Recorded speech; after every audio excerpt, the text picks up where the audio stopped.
Welcome everybody to an evening with Kevin Cartwright, and we're going to be talking this evening about building road vehicles which can really bring your layout to life. Kevin Cartwright is one of our regional managers, so he's part of the management committee. He's also a constituency representative in his own right.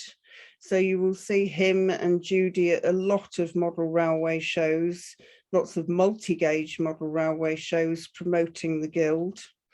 And you will also recognise Kevin and Judy, his wife, from the Guild sales stand. So they're the ones, when you order anything from the shop, who are busily getting it all ready, packing it up, putting it in the post to you, ordering clothing, putting together all the packets of Dingham couplings, which they probably do in their sleep now.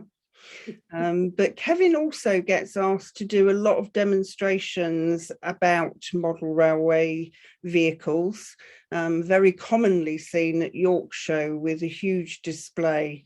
And you will have seen a huge variety of those on the video prior to this evening. So thank you very much for joining us, Kevin. I know before we get started on the Monarch build, which you're going to be going through with us tonight, you wanted to just pick up on a few things which you wanted to build on the video and show us a few things. And I've got a couple of questions from Norman Clymer to ask, which came in post video. So over to you, and thank you very much, Kevin. Thank you, Jackie. Well, welcome everyone for joining me tonight. There's a few things came up on the pictures we issued. We hadn't got the actual models, which I've actually got some here. The first one was a small Andy Duncan roller, which this one here is one such. It's not quite finished yet. It's quite a diminutive little roller, which is very nice. And then we have a larger one here, which is also a Duncan kit. Yeah, and this has been weathered and lettered Shanklin Urban District Council, which was built for my new Vent in the West layout.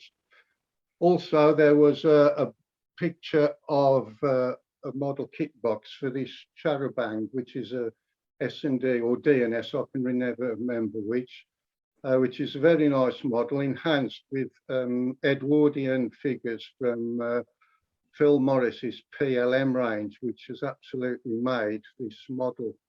So, but we'll be talking about figures later if we get time. We did have one question from Norman Clymer, reference making vehicles move, which I'm not really into. I prefer to pose a vehicle in its setting, in its historical setting, as I'm not convinced of vehicles moving on a layout look quite right. Although a friend of mine, Steve Neal, did tell me how to do it, which involves the fitting of incredibly small motor and gearboxes. I believe that some of them are from DSLR cameras, which have a diff built into them. And Norman asked about the batteries, and the way to go is to have a charging unit that you plug the vehicle into.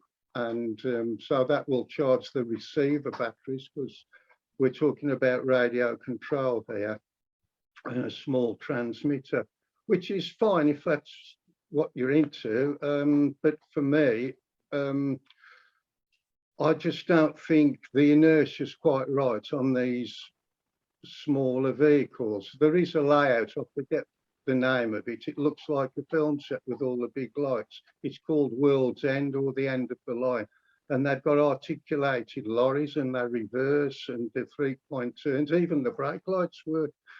But they're not, the inertia is not right for me. Unlike a loco that you can control on the tracks, even with an analog system, it looks real because it's on rails. I don't think we're quite there with uneven terrain and suspension units. I don't think they're quite there. So for me, I much prefer to pose the vehicle in its setting, weathered as it should be. So that's how I like to do things.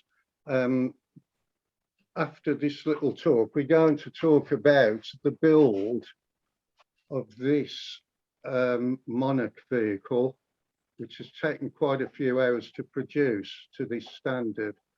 When we get to it, the instructions are quite simplistic in that it's mainly glue that you put them together with, but we'll go through the build and I'll take any questions afterwards, because some of the processes are quite involved to get to this sort of standard. We'll start the presentation with a slideshow of the build of this particular vehicle. Okay. Okay.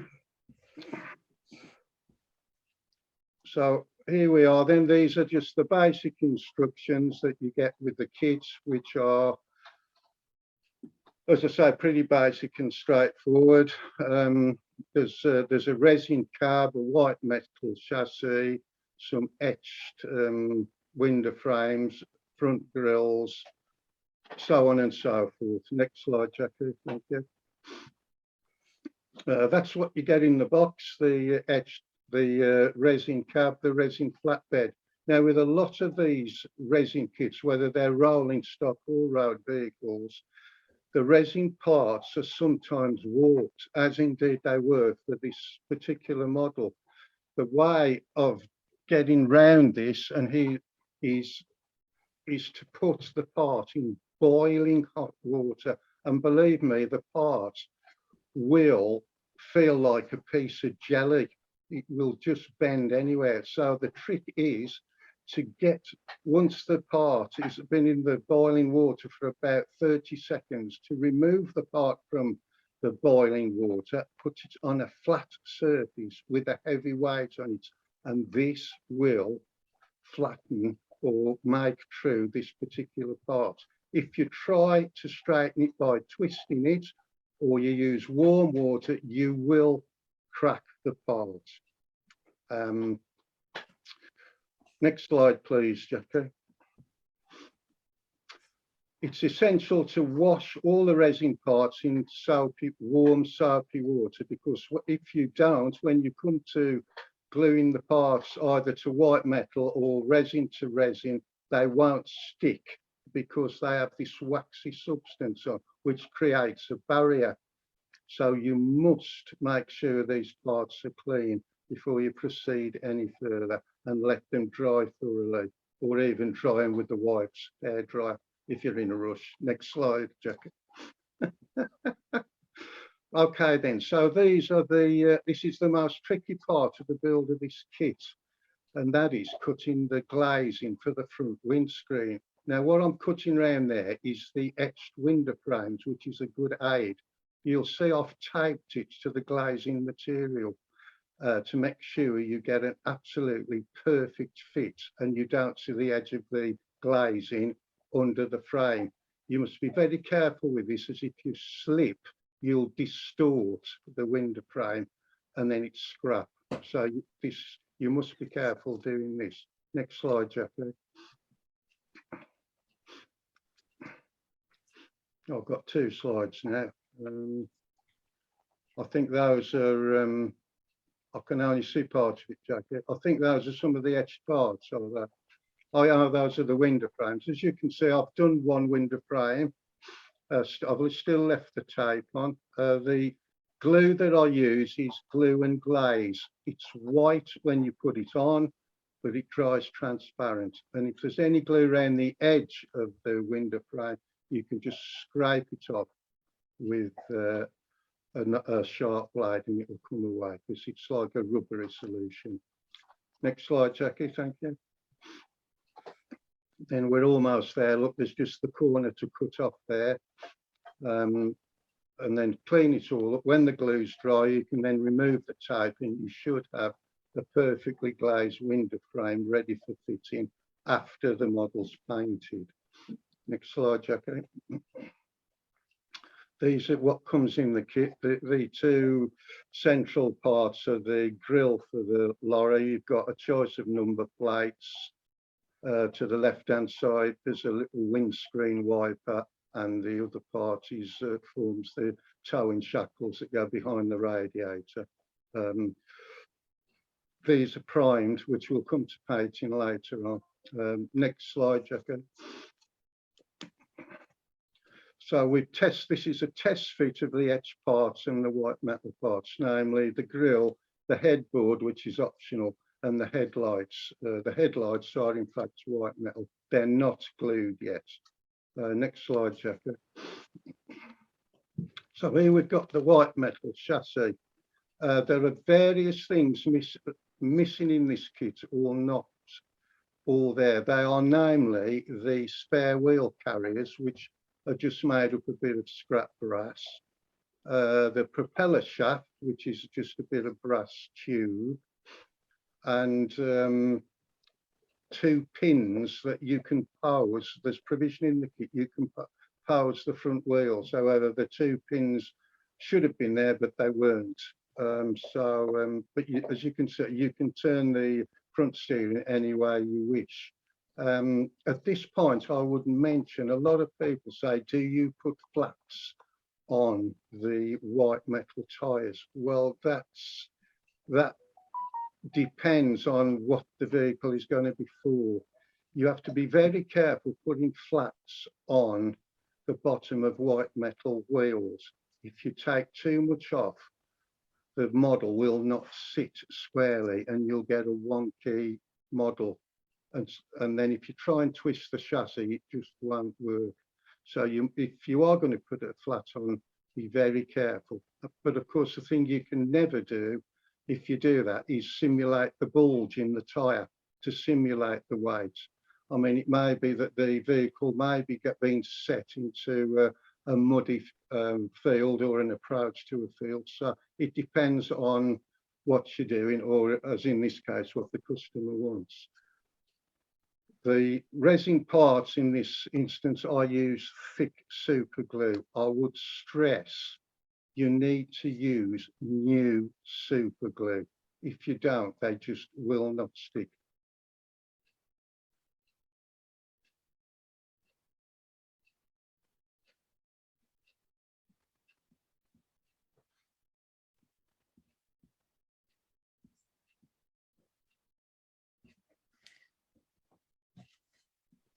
Have I We frozen? lost Kevin. Kevin. We've lost Kevin, haven't we? Yes, he's frozen.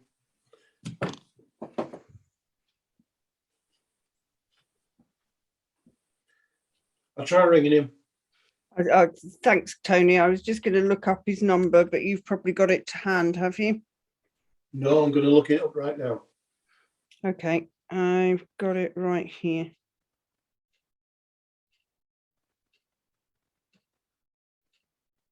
I've got his home number on now, Kevin, Tony.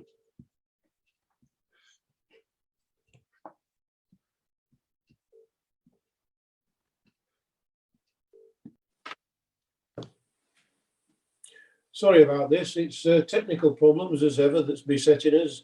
It would seem that we've lost the link to Kevin. As soon as we get it restored, we'll resume the session. Apologies for this, but these things do happen, unfortunately. And then we'll be able to get back to this fine model of a lorry. And I've forgotten what sort it was. That's very amiss of me. An AEC Mammoth Major. An AEC Mammoth Major, in fact. Yes. It's been a long day, hasn't it, Richard? A very long day. Yes. We've been over to Crewe to represent the Guild on the Guild stand at the MIOG show, the Modern Image O-Gauge Society. It was held at the Heritage Centre and it was very, very interesting. There was lots of nice layouts. Unfortunately, there was quite a few people who had their arms bent and managed to persuade them to join the Guild. So that worked well. And Richard's been helping me along with it. Thank you very much, Richard. We'll wait for Jackie to come back to us and we'll see what the position is. Sorry about this. Saved me having to attack the garden.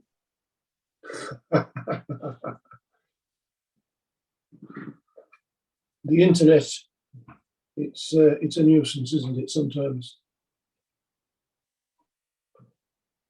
So has anybody got any questions for to line up for Kevin yet? If you do have any questions, don't hesitate.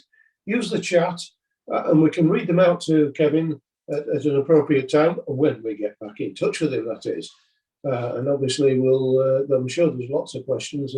I've got one already, which he hasn't mentioned about bonding the plastic parts, the resin parts to the chassis. He didn't say whether he had to clean the chassis up or not first. So that was a question I was going to put to him. So if you've got any questions at all, just use the chat there. There's somebody, where do you buy these vehicle kits? Doug Perkin, thank you very much, Doug. We'll ask that question when we get back to him. I know some of the vehicle kits are from Duncan Models, but not all of them. Most of them are from other places. And I'm sure when Kevin gets back to us, we'll be able to enlighten us. So if you've got any other questions, don't hesitate. Get typing away in the chat. If you look on the corner of your screen, you'll find there's if you're on an Apple device, it will have more with 3 little dots. And if you click on that, there'll be the option to click on chat. If you're on a Windows device, you'll also find there's the chat available as a box towards the bottom of the screen in the middle. If you click on that and you type to everybody, then it looks like Kevin's rejoining us. Is he? Is Kevin coming back to us? Okay, Kevin should be back with us. I've just been babbling on inanely. Has Kevin appeared? I saw he came in. Thank you, darling. I know he came in momentarily. I don't know. I've just looked moments. There he is. I can see him. Kevin, unmute. Welcome back. Don't worry, these things happen to the best of us. Okay. And it's typical evening when you suddenly find that lots of people are on the internet. So don't worry at all if you lose a connection now and again. So Right. I'm going to go back to the slides. Yeah, And we were just talking about the chassis. Yeah. And obviously. Next slide now. Okay, there we go. Okay then, so this is a test fit of the cab onto the chassis. It's not glued yet. Next slide. Again, having straightened the flatbed out, again, a test fit. All seems okay. Next slide. Now, this is a common fault on this type of kit. The white metal wheel arches are too thick, usually. So you have to grind the thickness off very carefully. Otherwise, they touch the tyres and there's no gap between the wheel and the mudguard. You could raise the flatbed from the chassis, but then you'd have a gap and it wouldn't look right. So this is a very careful procedure, so there's some daylight between the wheel arch and the chassis. Okay, next slide. We've got a test fit of all the component parts. You can see the gap under the wheel arch now. You can see the power steering wheels. The headlights are test fitted. The interior parts, the seats and the engine cowl is fitted. So all's looking fine to now. And it sits square on a piece of flat glass. That's most important. It mustn't rock at this stage. Next slide, Jackie. Thank you. Again, that's just the cab fittings with the grills on, the etched grills. Make sure they fit. This is a particularly nice kit. You even get the AEC name badge that goes between the grills there. And I have painted it on this model in red and blue, which is a terrible strain on your eyes. Next slide, Jackie. That's just a view from the back. You can see the scratch built carrier there. There's also carriers for the exhaust, which strangely wasn't included in this kit. So all that's been added. Next slide, Jackie. These are the headlights. These are the headlights after the glue has dried.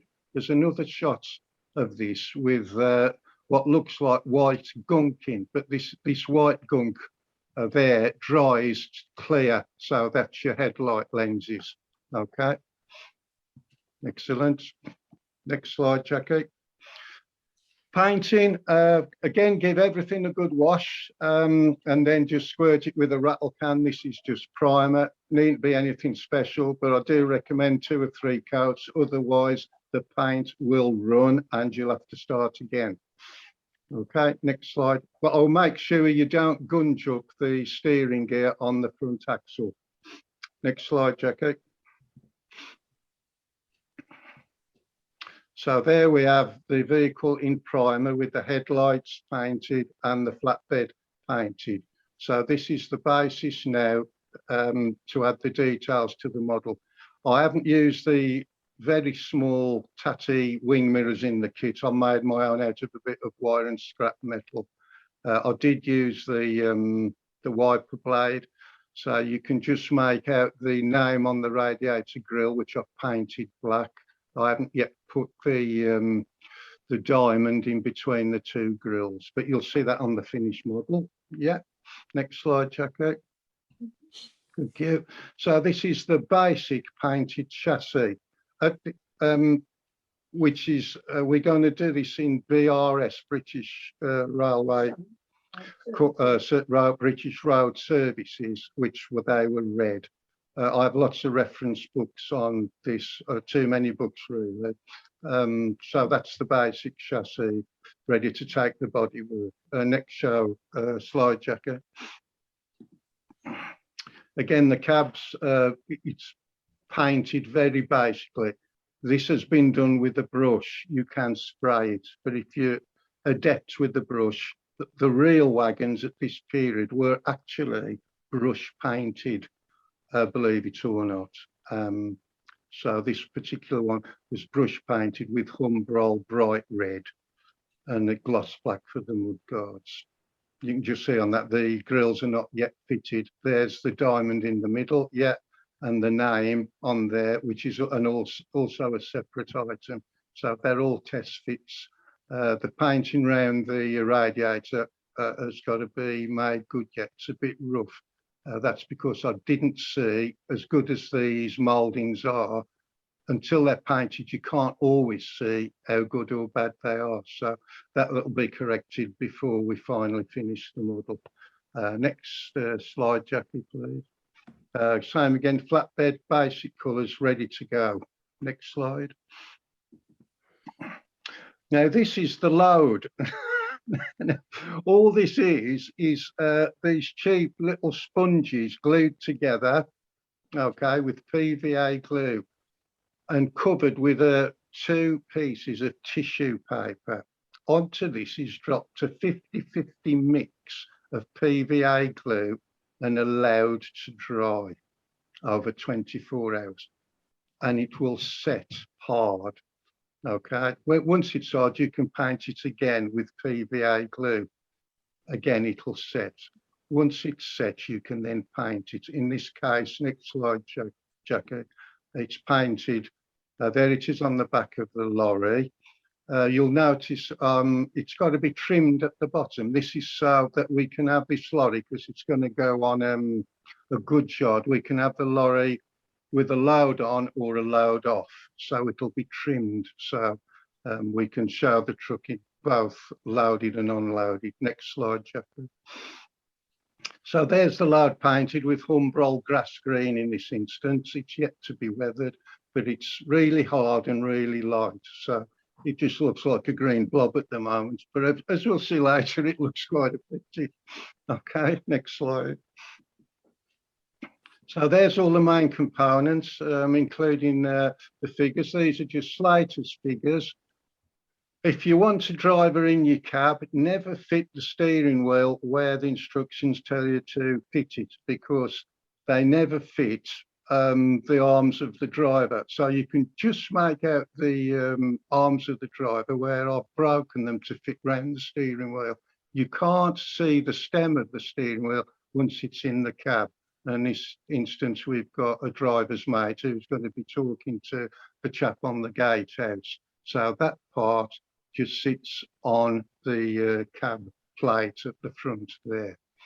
Again, I noticed when I put all this together, the wheels were too close to the mud guards. That's easily solved. In this case, we can just put a packing piece between the cab floor and the cab and adjust the height of the cab so the wheels clear the mud guards. Yeah. Next slide, Jackie. And that's just a shot of the crew. You can see now where I've adjusted the arms of the slaters figures, and then they'll be painted later. All looks a bit rough like me at the moment, but it looks okay in the end. Next slide, Jackie. So there's the interior of the cab in situ. It is glued in place now, and at the correct height, as you can see from the wheel arch, and the cab will just sit on top of that. Next slide, Jackie. And there's a completed model, almost unweathered. Next model, slide, Jackie. There's the cab, which has now been weathered, as you can see. In this case, it's been weathered with an airbrush. It's just a 50-50 mix of matte tan and matte black. This particular customer does like a good bit of weathering. So weathering is very objective. Some like more than others, some like less than others, but he was happy with that, so that's how we've left it. Okay, next slide, Jackie. And there's another shot from the other side. Yeah. Next slide, Jackie. You can see the weathering, particularly on the roof. This was taken from photographs. So it's when you're weathering, as if you're weathering a logo, it's always good to have a photograph of because different people have different ideas of weathering. So if you've got a picture, it's worth 1,000 words, as they say. Next slide, Jackie. That's one before it was weathered with the load on. There's some with the load weathered later on. Next slide, Jackie. So we're getting there now. Next slide, Jackie. So now you can see the load has been weathered and we've got some ropes to tie it down. Another thing this kit didn't have, under here, there should be some lashing hooks, which you can't generally see, but they are there. So you can tie the ropes round the lashing hooks as would be on the real thing. Okay, next slide, Jackie. Again, you can just see one of the hooks in front of the back wheel arch, but there are in fact 6 each side, and they're just bits of brass wire glued to the underside of the flatbed. Yeah, next slide, Jackie. So there's the finished vehicle. Next slide, Jackie. Again, the weathering, yeah. The transfers are from, who are the transfers from? Oh, what's the company? Not Fox Transfers. Langley? Sorry? Langley. Langley, yeah, they're from Langley. Thank you, whoever that was. They're from Langley, yeah. And you get enough to do 2 vehicles in each set. The next slide, Jackie. So that's it, more or less. Job done. The customer's happy. Any questions on the build of this vehicle? There's a few that have come in actually already, Kevin, so I'll start off and then I'll hand over to Peter as well. Yeah. The first one was, where do you buy the vehicle kits? Now, I know there's quite a range of them, but if you could give us a quick summary, that would be very helpful. Well, there's RJ Parkins, which that is one, ex-classic commercials. Then there's Duncan models, obviously. He does a huge range. There's S&D models, there's a huge range of 143 vehicles.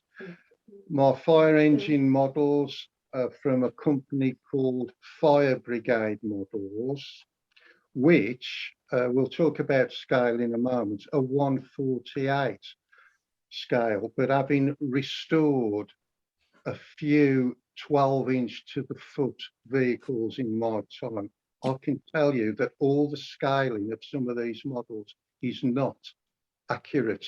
And later on, I'll demonstrate just how inaccurate they are. Then other models are created from, there's a company called Rio. They do buses and cars. They're an Italian company. I've seen them on many layouts, but they're not detailed, they're not painted, which is a shame because they are 143. Solido do 143 scale vehicles. They do Jeeps and period vehicles. The secret to sourcing these vehicles is to have your layout and then decide what you want. It's like modeling a layout in a particular region. You've got to know what you want. So in the case of sea houses, that was an Edwardian layout. I mean, I had steam-powered wagons on that and horse and carts and all sorts of things like that. Ventnor West is set during the Second World War, as is Stodmarsh. Corgi, the Corporal Jones van, is a Corgi vehicle. That is 143. All right, the rifles bob up and down, as you saw in the video, which is the most famous vehicle I've probably ever built. And all that is I took the top off the van and drilled some holes in it for the rifles to bob up and down. But it's controlled from a Bachmann analog controller, so we can speed the rifles up and slow them down. So they are out there, but you've got to know what you want. I usually pick them up from swap meets. I've picked many classic commercials up from the Bring and Buy at Telford, but they're usually hidden away and people pay no heed to them because they're secondary to what they're doing. So I picked up 3 little cars from Kettering a few weeks ago, kits from the Motor Kit range. Then there's the Southeastern Finecast range, and they're all, which are still available, and people just don't realise they're out there. So you've got to look for them, basically. I see that Peter said that there's 4 commercial vehicles in the classic commercial range that Adrian Swain had that are available from Dave Parkins so far. I think he's got a few more that he's going to bring online, isn't he? He's just gradually getting them sorted and I mean, we've got another one here. If I can find it. This is the Fortson 7V, which I think he's going to bring out. But I brought this out when classic commercials were still going. But I think he's going to bring this one out. Again, they're all superb kits, but like they've been disappeared for such a long time, you know. This is a Rio Buzz. Now, I've seen many of these on layouts just like that. Okay, you find them at Thai fairs for about £3 to £5. However, if you just painted that up, you could end up with something like this. Yeah, which is just a repaint. Or if you wanted to go a little bit extra, you could put the top on it and put the people in, and you've got a double decker. Okay. And this is hand lettered and hand lined. I did this about 20 years ago, and you'd never think it was the same donor vehicle. Yeah. again, the figures are from the PLM Edwardian range. You know, so you've just got to take a bit of time over it. Yeah. Kevin, Tim Stubbs has asked, how long did it take you to build the Aec Monarch? There's about 30 hours on that, believe it or not. I mean, the instructions say, yeah, you can glue it together with super glue or resin, 2-part resin, which is very messy. I don't like it. I use super glue. If you're gluing resin to resin, make sure the parts are in exactly the right place, because resin to resin does bond very well with super glue. And if it ain't right, you'll never get it apart. So it's all over. So it does take long for them to bind to white metal, but you've got no choice. But 2-part epoxy doesn't really fit the bill at all. If it's an all white metal kit, such as an Andy Duncan steam lorry or a steamroller, I just use low melt solder, 70-degree solder, and I just use an ordinary tatty soldering iron. This is a 48 watts variable temperature soldering iron set at about 300 C in the set in the middle. So I think we covered soldering white metal with Andy Duncan, but trying to glue white metal parts is a no-no. So and soldering white metal, it's instant and it's quick and it's rigid. So you really don't want to get the number of vehicles I've had to put right that have been glued. I've lost count of, you know, I don't do them anymore because they're such a mess. So yeah, it's glue mainly for the AEC because of the resin part. So it's all glue in that instance, except for the load, which was PVA, as I explained. Yeah. Yes. Tim has asked another question. Do you ever scratch build something from, you know, from components, or because in the video you do a you take a base unit and then adapt it by building different bits on the back. But do you ever build scratch? I have built totally scratch built models, but the one we saw earlier was this Radley Models cattle truck, which was in the railway model. Now the whole of the back of this is just a plastic strip, but the roof is cardboard. The references for all this are from Great Western Vehicles, and there was a farmer actually said, he was talking about the tailgates and the side panels where they used to fit on the side like that to stop the cows escaping, etc. And a farmer said, well, that's wrong, Kevin. And I said, well, it's not. I said, before the days of articulated sides where they're all standing upright, yeah, they just used to put sides on and put them away when the tailgate was up. So all of this is just a scratch built with a couple of pins in the bottom. Yeah. Is there a moo cow there, love? Yeah. And as I previously mentioned, I did get these cows and shrink them down from the field opposite. No, I didn't.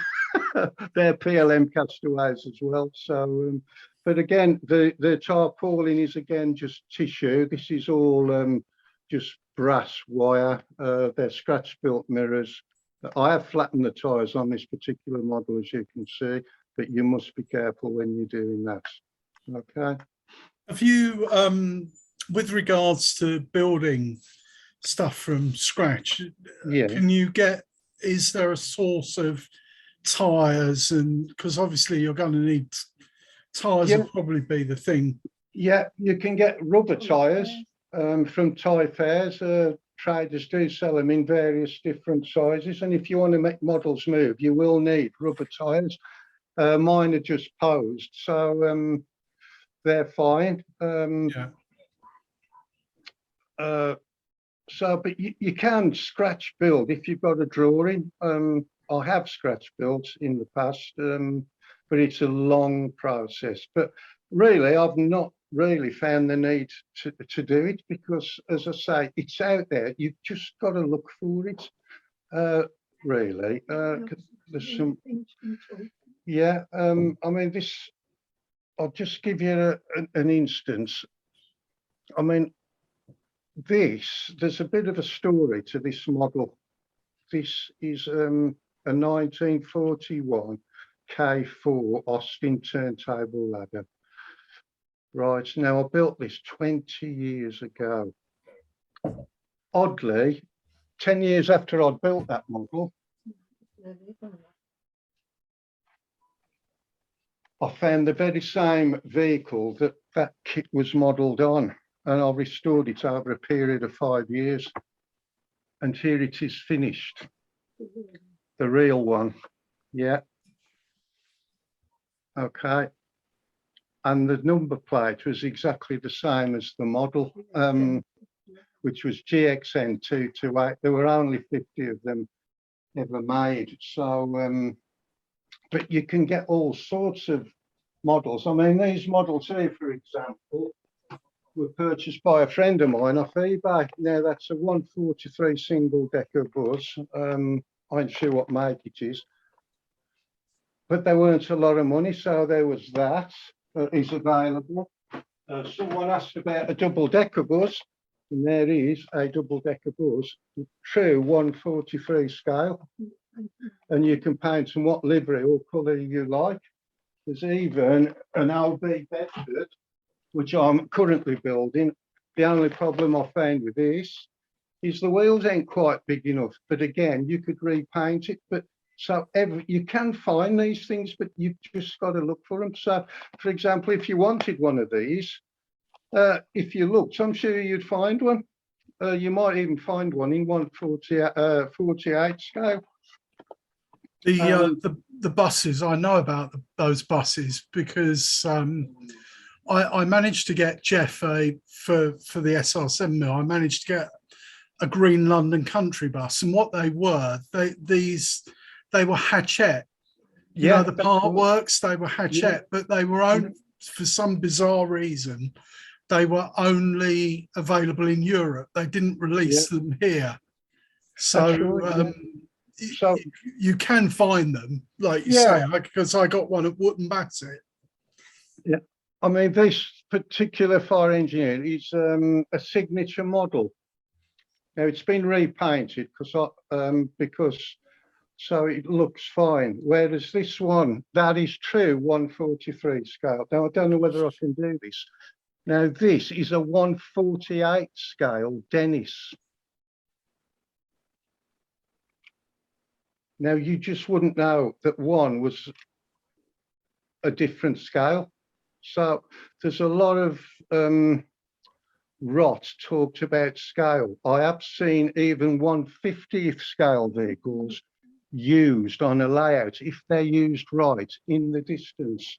I've even seen them used on one of these roadways. I forget what they're called now, and the cars went by, you know, but they were well in the distance, so they looked fine.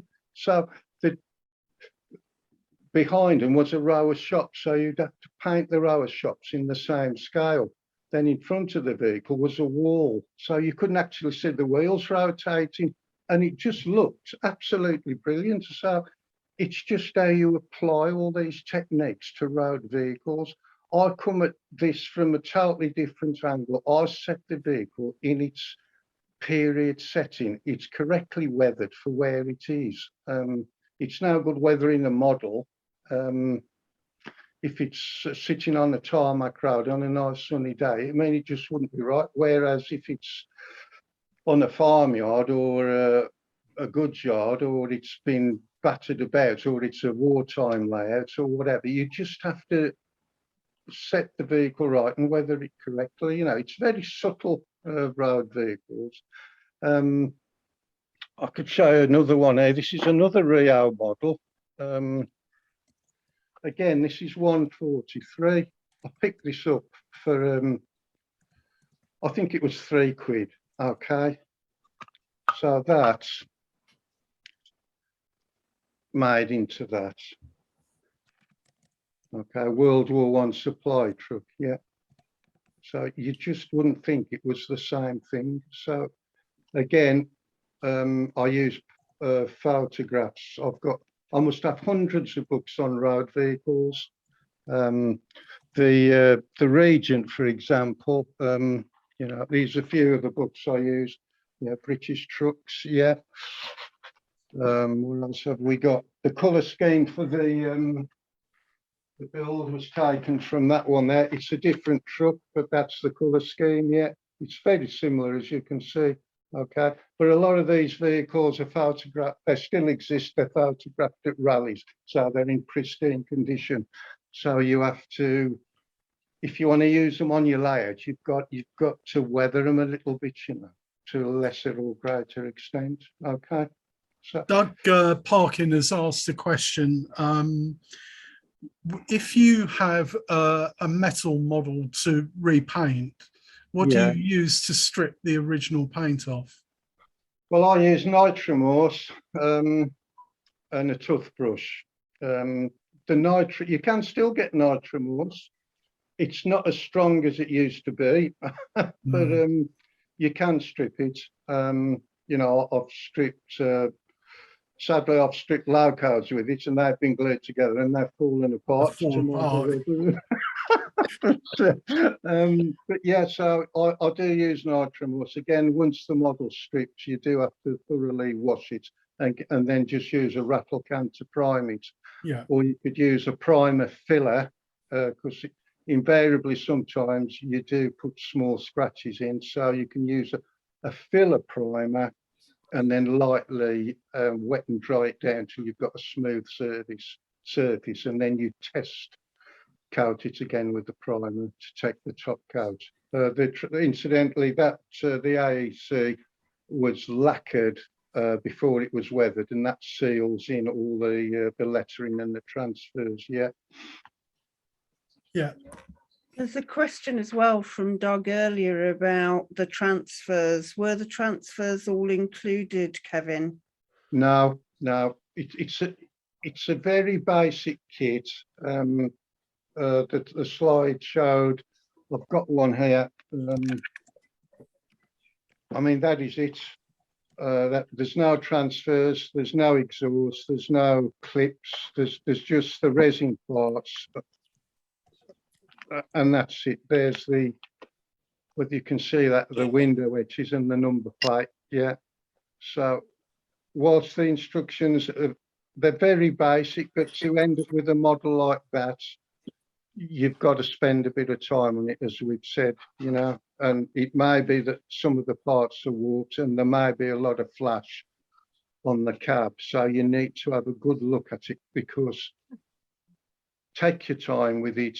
If I actually saw one of these at the Worley Open Day on their roundy layout, sitting on a goods yard, and it was just appalling. It was just been sprayed with some cream paint, and there's glue all over the windows. And I thought, well, what a waste that is, you know. So it's as though vehicles are secondary, not so much now. I think that people are taking a bit more time with them, but I love to build them because I just love road vehicles, and that spreads over to actual rolling stock. I mean, we mentioned types of carrier. I mean, this I think Pico, I've got them now. This is a Parkside Dundas Mogo, right? But I've made the doors work. Yeah. So I can shut the front, the side, and inside is an Oxford Jaguar. Yeah, so that looks brilliant on the layout, because you can see the car inside the Mogo, you know. But again, it takes a little bit of time to do, you know. So is there any limit to the number of vehicles you can put on a Mac-L or a low Mac? Because I've certainly seen the traction engines being moved around on low Macs, and horse-drawn vehicles being moved around. Is there any resources that tell you what you can and can't move on the railway in terms of This vehicles? is telegraph code. This is called a Hydra. Right. This is Great Western Hydra. So it's clearly designed to take a vehicle of that size. In this case, this is Lawrence of Arabia's Rolls-Royce, which I built many years ago. Okay, and found out it was shipped to the port on a vehicle much the same as this. If we look at, there was a vehicle called a wreck tank, which we've got here. This is an old pocket money kit, and this was specifically designed to carry World War I tanks, hence wreck tank. It's just got two ends that turn up slightly at the edges, and it was done for this is a whippet tank, but it was designed for the more familiar World War I tanks. I mean, sadly, connoisseur models doesn't do this anymore. I think just like the real thing does them in resin now, but they're incredibly expensive. And then there's war flats and war wells. I mean, some of these vehicles were designed for two tanks. The war wells were particularly designed for Sherman tanks, which were taller. And then earlier than that, we've got a very early carriage truck here, which we have the pictures of. These are Edwardian period, but they did these wagons in fully covered, okay. The carriage on this is actually from a parliamentary trains kit, and it's very nice, I have to say, but I put off building that for some time because I couldn't get my head around how the thing went together. And again, I picked up these at Kettering again. Here's another one. And what they are is they're etched, laser cut like a wood resin. I don't know if you can see that. You can see the sides of the coach there. But actually, to make one side up, there are 3 laminate parts to get the thickness, each one being slightly smaller than the other. And you glue them together. And the wheels are the same. You can find a wheel somewhere.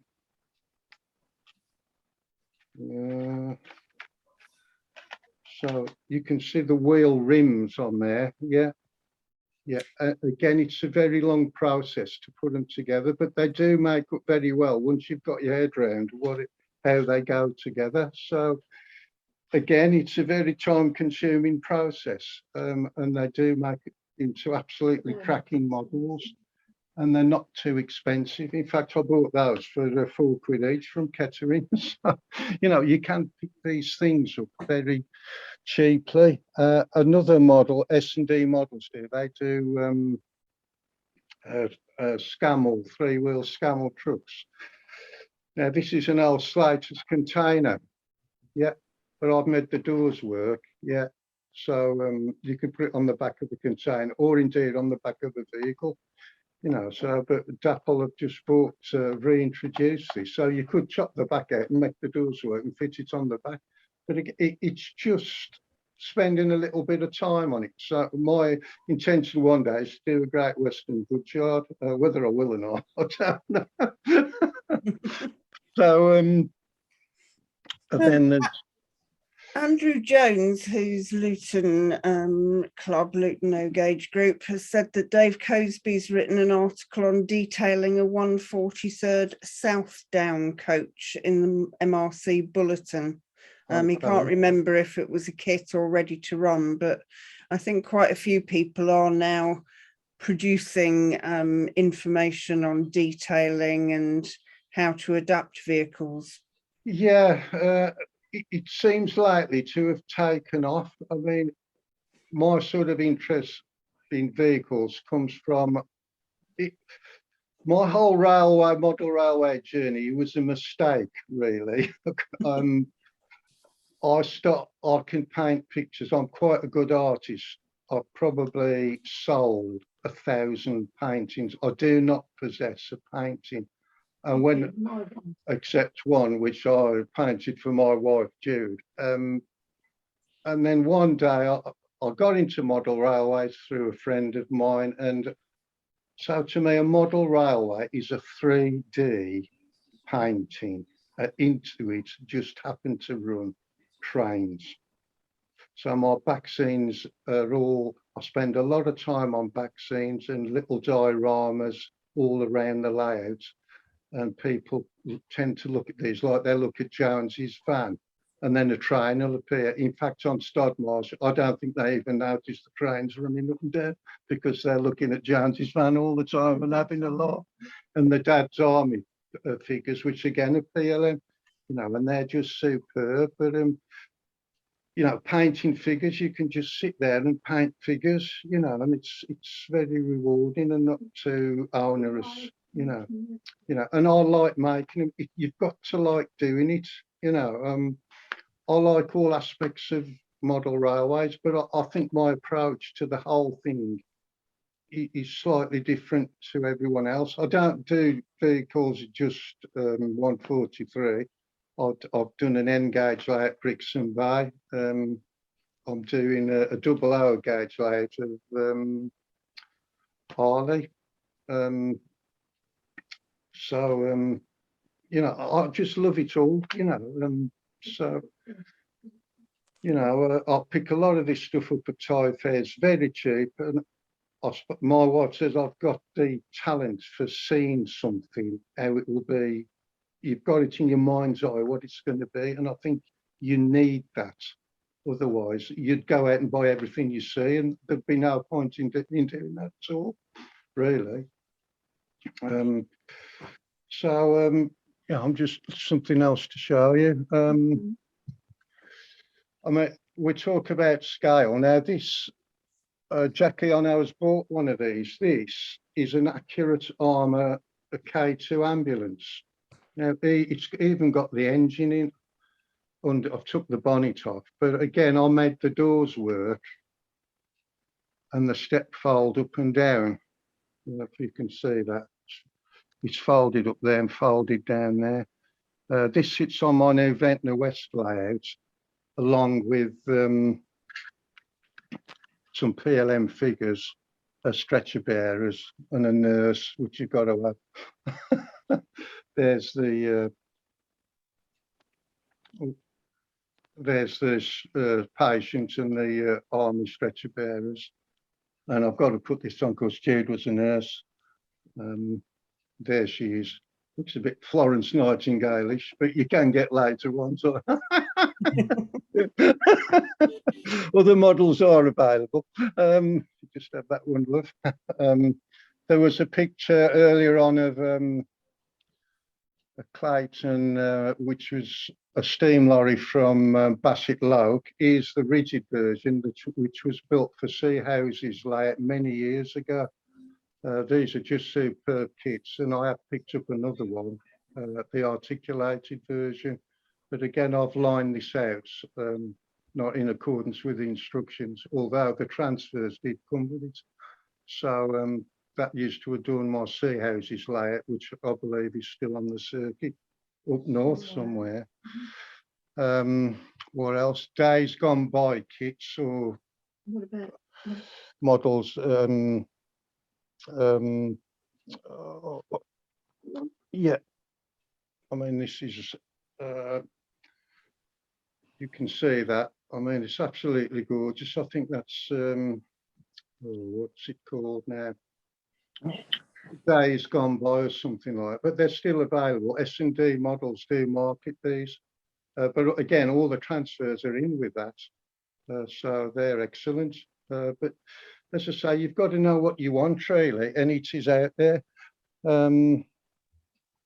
This little bus here, for example, is in fact a Citroen, but you wouldn't know that. You just wouldn't know. And even the door works on the back. Hence, yeah, close it, look. Yeah, you might have gathered I've got a pawn shop for Great Western Road vehicles. That's just me. Then we've got this literally cost £1. which is all plastic, but it is 143, but it's a 30s period vehicle. Again, that's a Citroen, so that'll make up quite well. The back looks like Chitty Bang Bang, actually, I thought, but there you go. I ain't done anything with that one yet. And then, you know, I do like Andy Duncan's vehicles, I have to say. I mean, this is his Dray, which I made a long time ago. I mean, they're just absolutely superb, and but you just have to spend a bit of time on them. I've even put the name of the beer on the side, and Banksy's. In this case, guess where I'm from. So I just like making road vehicles. There, as we talk about reference, this is a Bedford, yeah, a wartime Bedford carrying some air raid shelters, which is made of corrugated cardboard, just painted silver. Yeah. Now the inspiration for that came from the Great Western Book of Road Vehicles. I don't know whether you can see this, and there is that very vehicle, yeah, as you can see. So it was virtually a copy, because all the reference materials there, and on the previous pages there are cattle trucks. So I've got a lot of reference material. I've got a lot of photographs I've taken at shows. For horse-drawn vehicles, the Great Western did that book as well, horse-drawn vehicles, yeah. So other books could include this one, Great Western Goods Services, which puts the vehicles in their environment, yeah. So you get an idea of where to place them on the layout, okay. This is a classic commercials crane. I don't know whether he's going to re-release this, but this is an absolute stunner of the kit. Now the jib does work on this. I won't move it, you know, so that's used in conjunction with the Bedford there. So the possibilities are just endless, absolutely endless. So that's really helpful. There are books for LMS people as well, by the way, just so I mention that we're not all Great Western. But yeah, on the previous pictures, there was some Radley models, British Railway AECs that made for another customer in cream and blood and custard, as they call it. Again, they were modified with a load or a tilt cab on. So it's just what you want to do, really. But most things are achievable. It's because I think what it is, manufacturers don't spend time producing kits because it's a limited market and they won't get a return on their investment. Is why I think you don't see it so much. But you know, the private owner cars, such as like this little Austin here, yeah, that's Southeastern Finecast, and they're absolutely stunning when they're made up. But the spokes are etches, they're just stuck together, and they're just superb. And why you don't see more of them, I just don't know. And if there's any bits missing or you mess the etches up for the wheel, he'll always replace them for you, you know, because the chap wants to do the business, obviously. But so I must have, I don't know, I must have 600 vehicles made and maybe, I don't know, another 200 to make. So, but you just need to spend a bit of time on them to build them, that's all. Yeah. Andrew Jones has found the details of the article by Dave Cosby. So he says it's an Oxford Models Wyman Fanfare 43 scale coach in Southdown livery. Yeah. And it's in the November-December 2020 number 517 issue. Okay. And then Alex Dent is just saying that he thinks the model trucks and buses, etc., that you've developed look magnificent. He actually has model trucks. Quite a lot come with company names like the Eddie Stobart model trucks. And I have actually seen quite a lot of Eddie Stobarts and Corgis and things on modern image layouts. Yeah, Because of course you can get all sorts of vehicles to suit the era that you're actually portraying. absolutely. Yeah, the more modern a layout is, the better chance you've got. Oxford's do some fantastic models. I mean, there was a model a while ago. I forget who produced this Austin, but I just forget it. That's how it came. But again, I've repainted the back and put some transfers on the side and weathered it. And it's just a totally different model now, and they just look so much better if you just spend a little bit of time on them and set them in their environment. Yeah, so nothing looks worse than putting a brand new, freshly painted, shiny model on a beautifully built layout. It just sticks out like a sore thumb. You can get away with it to a certain point on a modern image layout, but if you look at trucks today, they're all pretty dirty, like the locos are pretty dirty, so you've got to, you've got to look at it. My missus says there's looking and seeing, and you've really got to look at it, Okay. So anyway, that's ready to run. When I forget who it was by, but so I basically build vehicles for layouts other than Great Western ones, which will eventually go on to the Great Western goods yard probably. I am currently in the throes of building an Edwardian layout, and I'm building some Edwardian coaches. The lining's driving me around the bend, but there you go. It keeps you happy, don't it? I was just going to redress the balance for BR period reference, and I've got these. Oh, hold on. Let me just take the spotlight off of Kevin, and then if you speak, Peter, you should okay, come up full screen. That's it. Lovely. Right. Oh, yeah. I got a series of these books, which I've got from Book Law up in Nottingham. And they like sell them for a £5. Yeah, from Dave. £14 list price, but I've got these, and they don't only cover the buses, because the pictures inside have got sort of like street scenes and everything, so you can in their environment. So they're also good to sort of show. I can't. Hold on. If I get rid of my background, it might. So you get the green screen effect, don't you?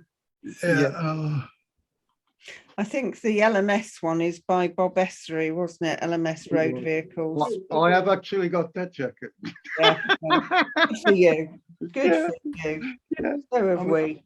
I was very lucky to meet Bob, and he actually did look at a horse-drawn coal wagon that I'd built and told me that I needed different transfers on it and where to acquire them. It was lovely. He was such a nice man. Yeah, he used to live not far from us, Bob. You get pictures like this where you've got a nice street scene. Yeah, and that's exactly what you need. So you've got the environment where it works. I mean, this book here on Bedfords is just been invaluable, So, your reference material is very important, because there's always going to be someone who'll come along and say, that's not right. And then, but 9 times out of 10, if you interrogate that person, they don't quite know why it's not right, which always amuses me. Very similar to the railway, though, isn't it? You take a lot of time making sure that your locomotives and rolling stock are correct. And similarly, you need to do the same with your road vehicles, don't you? And the dioramas that you're setting need to be realistic. It's not so bad now. I mean, there was a point where people just used to plonk ready to run even 150 vehicles on the layout, and they just looked so bad, and the layout would look better without any on at all. So, but I think it's getting better of late now. So my sort of philosophy on layouts is everything has to be right. The layout's telling a story. I mean, the best compliment is like Stodmarsh is fictitious. The place is not fictitious. And a chap would come up and say, I stood on that bridge and watched that train go under there. And you'd say, oh, really? But you'd never tell him that the place never existed, you know. So, you know, so the railway at least anyway. So that you know, that's a tribute to what your model building, you know. I mean, the sea houses layout I've built, believe it or not, it had lighting effects, and it was a grey back scene. Everything that was painted, the locos, the rolling stock, the vehicles, that the paint had a blue tint put into it, so it just took it down. So everything looked as though it might look like a stormy day. And people say, well, you shouldn't do that to a Darlington Green J72. But it looked right, you know, it looked right on that layout. And you took it off and think, oh, that's a bit of a bluey green. But on the layout, it looks absolutely right. So it's horses for courses. It's just what you want to do. If you want to build a loco or a fire engine or a car and put it in a display case, I mean, I've got some in display cases, that's fine. But a layout is something totally different. And that's why, you know, we've been on the circuit for 30 years, going to Christ knows how many shows. You know, we never asked to go to a show. It's can you come to this show, Kev, or that show, Kev, or can you bring your vehicles, or can you demonstrate this? Can you do that? You know, and that's great. You know, it's very flattering. It really is, you know, so, and we love it. And it's the social thing, you know, this is the social thing. It's very nice. It's a hobby, but some people do take it far too seriously, and you only learn things, but more things by looking at what other people do, and by maybe older people or more experienced people in a particular field who know more than you do, and they pass that information to you, because you can ask them. But if you adopt the attitude, I know everything and you're wrong and I'm right, you'll never learn anything about it. No, and there are a lot of them people out there, sadly. But yeah, we digress. No, it's very true. The Model Bus Federation, Andrew Jones is saying, do a bus drawings service for the members. Although they're 4mm, they can be used for 7mm because you can upscale them. And then Tony Hazelden was asking, are you aware of any sources of truck drawings? Doug Perkin did say, check the BRS, the early years, 1948 to 53 book by Arthur Ingram, Gordon Mustoe, and published by Round Oak Publishing. But if I don't know whether other people know about any truck drawings. And then Andrew Jones says there is a part work for 1 to 12th Eddie Stobart lorries following on from the Route Master. So I think, like you said, there's lots and lots of research material out there. It's just a case of finding what you particularly need for your era.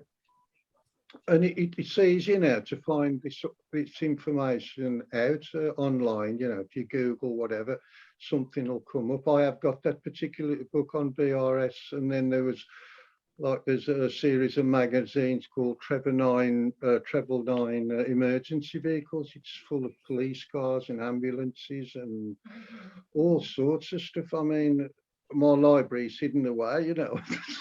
So many books and thousands of pictures I've taken over the years, you know. But that's the reference library. And if I haven't got it, if someone asks me to build something, I may have to scratch build it, but I'll go and find the drawings, and because usually they're just they're flat-sided things that are quite easy to put together. older vehicles are generally easier, except for Bedford OB coaches, that is, that are not easier. They're very curved, you know. I've been building a Bedford. I think it's on the introduction. I'm actually holding the Bedford OB coach, but I've made it difficult for myself. All the front is curved, but I've made it difficult for myself because I decided to put a sliding sunroof in it, so you could see the interior. But interestingly, the reference material for that doesn't. I have got a book on it, but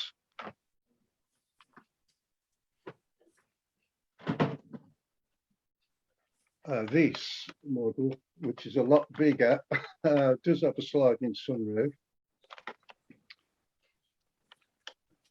And it has lights at work, yeah. So, What gauge is that, Kevin? So that's gauge 1. Yeah. Yeah, it's got an engine and posable wheels, and they're absolutely good. And they did 7 of these in different liveries. So I can't have all 7, management says. Doug Perkins just said another book is A Pictorial History of British Road Services by Nick Baldwin, published by Warren and MHB. We will make sure, or rather Peter will make sure, that these references are there for people afterwards who want to watch the video again. Yeah, so really that's, you know, that's me really. That's what I like to do. So and set the vehicles. I mean, the photograph you used of a grey fire engine and a black car previously, that was actually Mr. Churchill in his Rover visiting an AFS fire station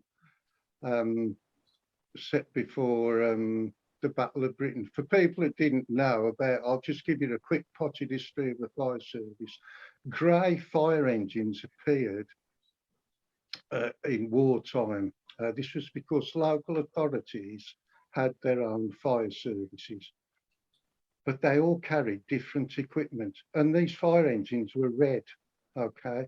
But during the Battle of Britain, the Blitz of London, Coventry and other major cities, they found that none of the hoses interconnected, and we lost a lot of lives and property because of that. So anything that was grey was an AFS fire appliance, and they used to put these vehicles out of town so the fire stations didn't get bombed, and they could be disused sheds or barns or whatever, and they would form convoys on B roads mainly, and they'd go into towns that had been blitzed. After the war, during 1947, the National Fire Service was formed, so that was NFS. They were still grey, but because it was national, all the pipes and hoses fitted. And then in 1947, the National Fire Service Act was passed, and then most of them went to red. But local authorities still ran their own brigades, but everything fitted, and but it's all stemmed from the Blitz and the Battle of Britain, because we were found wanting. Okay, so another piece of useless information there. Quick one from Andrew Jones. He says, I think a firm that does truck drawings has been advertised in the Model Railway Journal. Also, model truck lorry did appear in the Model Railway Constructor in 60, 70 and 80. And one stage they did a vehicle supplement which contains drawings. So I think it just goes to show from all the people who are chipping in that there's a huge amount of resources out there. Yeah, and there is a 1/48 scale model truck company that do kits. And as I say, some of the scaling of these kits isn't quite right. Fortunately for us, they do tend to be on the larger side. So you can place a 43 scale vehicle next to a 48 scale vehicle. I haven't mentioned military things, bar for the ambulance, but this is an Atlas Models Scout car. Now, that is true 1/143 scale, yeah. And I've just repainted it and added all the bits and pieces. This appears on Ventnor West. And it comes like a luminous green colour in the box, but it's a company called Atlas Models, which you can pick up from Thai fairs. This Jeep, for example, is Solido. Let's move it slightly to your left. Thank Yeah, you, Kevin. Yeah. This is true 1/43 scale, and the figures in it are again made by PLM. He's made them to fit this vehicle, you know, and he does hundreds of them, you know, and you can just sit them in the seat, you know. So yeah, you just go to Thai fairs, look under the tables and see what's in the junk boxes, and you'll be amazed what you'll find, you know. You know, I mean, those yellow Rio Buzzies, I must have half a dozen of them, because I can chop the back off and make them into anything, really. And the Great Western did use Renaults and Fiats and Lord knows how many other manufacturers on their omnibuses. And they didn't use just British prototypes. I think the main one they used back then was Daimlers, you know, which were very expensive. So, you know, it's just a bit of research and a bit of fun, you know. So the one thing I want to do LMS is the LMS had what they called a row bus. It ran on the rails and on the road, and the wheels dropped. There was a kit for it, which I didn't get, unfortunately. But Judy's mom, who's sadly no longer with us, used to work at Stratford-on-Avon, and she was a clippy on that very bus. Can you believe that? Oh, you'll definitely have to find a model for her then. Yeah. Oh, yeah. Tony Heselden said that contrary to what's been suggested, he's found that there are very limited ranges of truck drawings available, which is why he asked the question. But hopefully some of the suggestions will be helpful to you. Doug Perkin has said the Roro was the forerunner of roadliners. Yeah. And Andrew Jones has told us that he will email myself and Kevin the Dave Cosby article, and then we can get permission to hopefully reproduce that. So that's very kind, Andrew. Thank you for that. Okay. Okay, we've got about 5 minutes to go, and I need to tell you what's happening next month. If there's any final questions, pop them into chat, or you can just say, I'd like to ask a question if you have something more complicated, and we'll open up and unmute as soon as I've just given you a little preview of what's happening next month and a bit of information. So I'll just go back to the slides. So next month, Ian Allen will be talking about track topics and Templot. We know from various comments on Facebook and the forum that's quite a few people busy working on new layouts, layout design, and trying to think about the track plans that they want. So Ian Allen will be very happy to talk through on Tuesday, the 26th of April, things about plain track, points, and using Templot. There'll be 2 short videos to watch prior to that evening, which have come out of the special interest group on track building. So that will prove to be a very interesting evening and very helpful for people. And likewise, if you're in the middle of doing some track building and you've got a problem, send a question through and we'll do our best to make sure that people answer those for you. Our next face-to-face event is in the summer show on Saturday, the 11th of June at the Dome in Doncaster. Just want to remind people that we are a week later than normal this year because we thought it would not be appropriate to clash with the Queen's Jubilee celebrations. So Platinum Jubilee celebrations will be happening the week before, and hence just for this year only, we're going 1 week later on Saturday, the 11th of June. But that's going to prove to be another very good show with some nice layouts to show you. For the non-members who are with us, if you have not joined the guild and just sort of think to yourself, well, I'd like to know a bit more about it before I do and what is available, everybody can actually take up a free trial of the membership benefits for 1 month now. And I know Tony and Richard have been talking to people about this at the Modern Image show today. So by doing a 1 month free trial, you can access everything on the website, which is normally only available to members.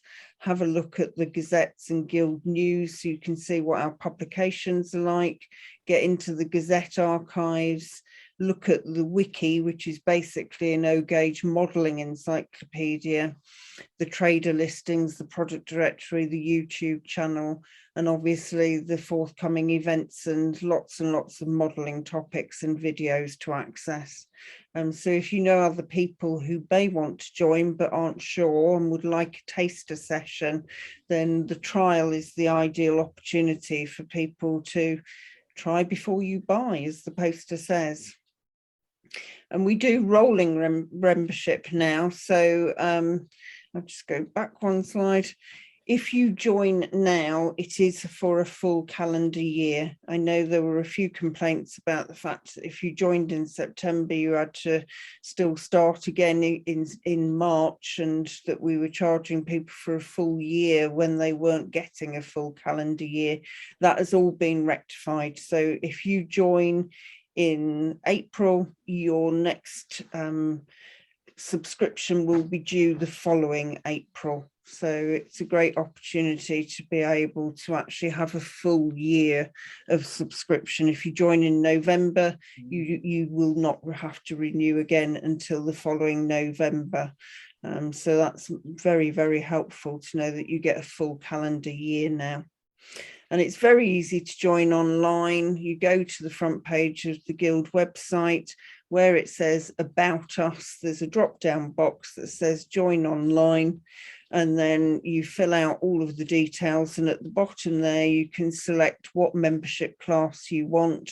UK adult is 28, overseas 33, students £5. And obviously, if you click the box for the 1 month membership, that is £0 for a month, and then you'll just get asked whether you want to convert or not. So thank you from me. I'll come back to Kevin in a second. And remember, the next one on the 26th of April will be British summertime. It feels like it's been British summertime all this week, I have to say. Beautiful weather. So back to you, Kevin. I'm just having a look. Tim Stubbs says, brilliant evening. Thank you, Kevin. Inspirational. Any other questions before we close? Does anybody want to unmute and ask Kevin any questions live? You're very welcome to do so.